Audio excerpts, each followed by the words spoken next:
Siamo a Venezia, all'interno di Palazzo Ducale, e per la precisione in quel luogo di passaggio che conduce dall'appartamento privato del Doge alla cappella di palazzo e da lì alle sale consigliari, Senato e Collegio, dove un tempo si svolgeva la quotidiana attività di governo.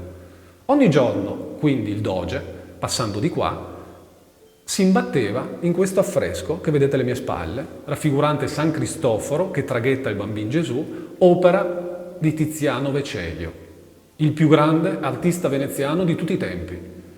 Tiziano Vecellio, infatti, insieme a Raffaello, Leonardo, Michelangelo, fa parte di quella ristretta cerchia di pittori la cui poetica ha influenzato generazioni e generazioni di artisti e fino all'Ottocento.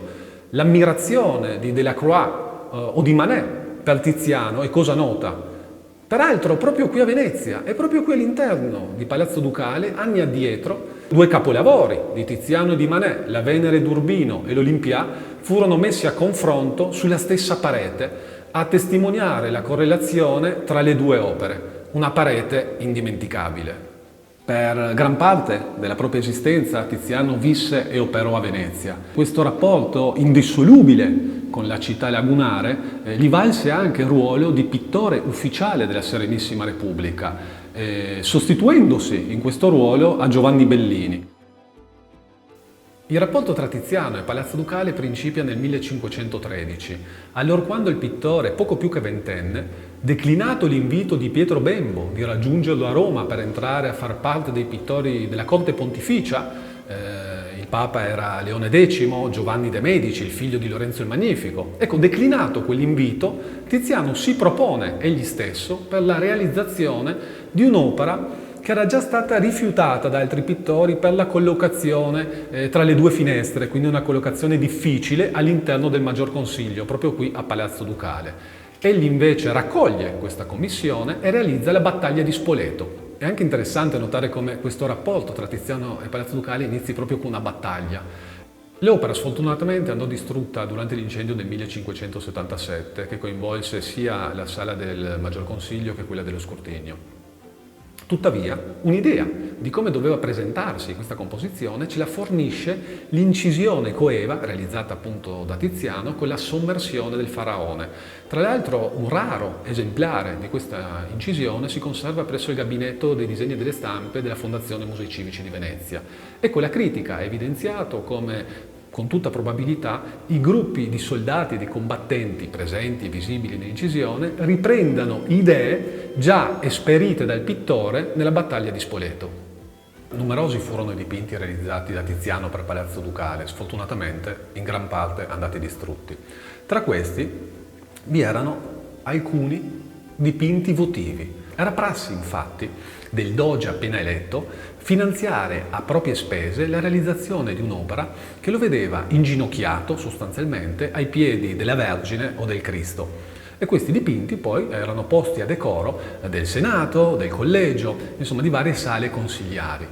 A tutti gli effetti erano dei dipinti ufficiali. Bisogna dire però che nel corso degli anni non tutti i dogi espletarono tale obbligo tradizionale. Fra i dogi che non commissionarono alcun dipinto votivo figura il doge Antonio Grimani, il cui dogado fu molto breve, durò pochi anni, dal 1521 al 1523. E soltanto 30 anni dopo, quindi negli anni 50 del secolo, il Senato, proprio per dar continuità a questa tradizione, commissionò a Tiziano la realizzazione del dipinto votivo di Antonio Grimani.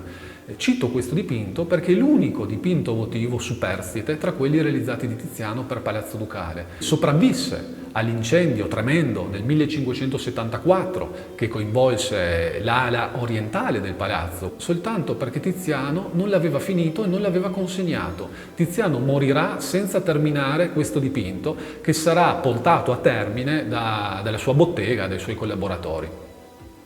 Tra i diversi dipinti votivi eseguiti da Tiziano quindi per Palazzo Ducale, le fonti ricordano quello in onore del doge Andrea Gritti, quello commissionato dal doge Marcantonio Trevisan e ancora quello commissionatogli dal doge Francesco Donato. Ecco, di quest'ultimo abbiamo un'incisione che ci soccorre in quella che è la definizione delle composizioni di Tiziano al riguardo. Ci dà un'idea di come dovevano presentarsi queste opere, ma non solo. L'incisione stilografica in 2 blocchi con il doge Francesco Donato ai piedi della Vergine fu ripresa da Tintoretto a seguito appunto dell'incendio del 1574. Il dipinto votivo di Tiziano celebrante il doge Andrea Gritti andò distrutto. Ecco, a risarcire quel dipinto fu chiamato Tintoretto. Nell'eseguire quell'opera, Tintoretto dovette tener presente delle soluzioni iconografiche adottate in precedenza da Tiziano. Confrontando infatti l'incisione del doge Francesco Donato presentato alla Vergine con il nuovo quadro votivo del doge Gritti dipinto da Tintoretto, si registra la ripresa a tratti davvero precisa di alcune soluzioni adottate dal predecessore. Oltre ai dipinti votivi e ai ritratti ufficiali dei dogi, Tiziano decorò ad affresco qui in Palazzo Ducale anche la chiesetta di San Nicolò, che un tempo si trovava nel cortile dei Senatori. Era un edificio a sé stante che venne demolito già nel XVI secolo per permettere i lavori di ampliamento dell'ala orientale. Di questa decorazione sopravvive quella lunetta realizzata ad affresco con la Vergine, il Bambino e angioletti. Sopravvive invece questo affresco con San Cristoforo commissionato al pittore proprio dal doge Andrea Gritti appena eletto nel 1523. San Cristoforo è qui raffigurato in quella che è la sua iconografia più tipica, mentre attraversa il fiume trasportando sulle spalle il Bambin Gesù. Tra l'altro tale raffigurazione si appoggia a quella versione popolare riportata nella leggenda aurea di Jacopo da Varazze, che è una raccolta medievale di biografie di santi. All'interno di questa raccolta San Cristoforo viene descritto come un uomo dalla statura gigantesca che si dedicò al trasporto dei poveri e dei più deboli al di là di un fiume, da una parte all'altra del fiume sostanzialmente. Una notte gli capitò di trasportare un bambino che a ogni passo diventava più pesante. Rivelatosi, il bambino comunicò a San Cristoforo d'aver portato sulle sue spalle il peso del mondo. Il santo, a evidenza, in quest'opera, domina la scena. La muscolatura è tesa e le forme risultano accentuate. Si tratta di una prepotente esaltazione di vita così diversa da quello che avevano realizzato qualche decennio prima i suoi più illustri predecessori, Giorgione e Giovanni Bellini. A Bellini, peraltro, spetta l'esecuzione di quello che può essere considerato il precedente di questa composizione e mi riferisco al San Cristoforo presente nel Polittico Vincenzo Ferrer della Basilica dei Santi Giovanni e Paolo, un precedente che Tiziano non poteva non conoscere. Al di là della simile posa in contrapposto, la collazione tra le 2 composizioni evidenzia l'apporto di Tiziano, che risiede proprio nel vigore della percezione. Egli opera uno stacco dal mondo sublime, evocato da Giovanni Bellini con religioso fervore. Questo San Cristoforo è molto lontano da quell'umanità liricamente sognata da Giorgione e trasposta in un'atmosfera di languore sentimentale. Il San Cristoforo che noi vediamo quindi si distacca da questa concezione, non si presenta isolato in un individuale incantesimo. Fuori da ogni suggestione letteraria, la scena avvince subito lo spettatore per la perentoria chiarezza dell'immagine.